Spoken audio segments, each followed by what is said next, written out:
Podmienka a viera. Podmienka rovná sa podriadenie. Je to negatívna myšlienka. Úmysel podmienky je vyvolať vo vás strach. A viera rovná sa obmedzenie. Keď niečomu veríte, kladiete si obmedzenia. A oboje spolu vo vás má vzbudiť poslušnosť a pokoru. Tým chce nízkofrekvenčná energia získať nad vami moc. Poslušnosť, pokoru, podriadenie a obmedzenie vymyslelo ľudstvo. V kvantovom poli neboli. Dali sme ich tam sami. Všetko nízkofrekvenčná energia.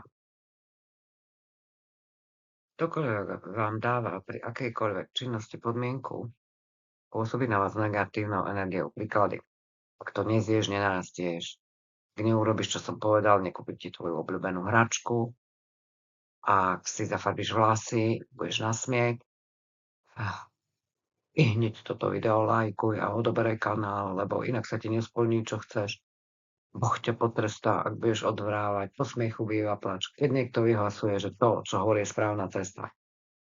Keď vám niekto veští, práve vám vkladá svoje názory a teda podmienku do vašej mysle a teda do vášho kvantového poľa a smeruje vás ten človek sám, tam chce on. Deti moje, všetky tieto výroky sú nízkofrekvenčná energia strachu, čo som povedala.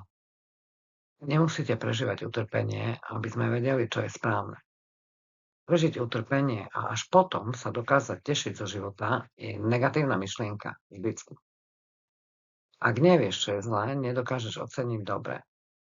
Toto je strašná kravina zo stredoveku.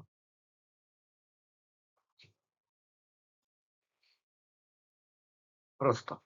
Nepredpokladajte, nebojte sa, pozorujte, buďte zvedaví, tvorte.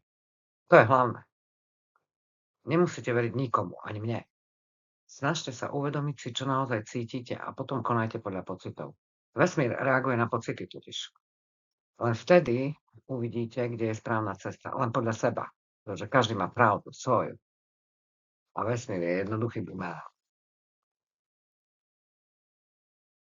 Nájdite v živote svoju pravdu. Zistite, či svojou pravdou nikomu neubližíte.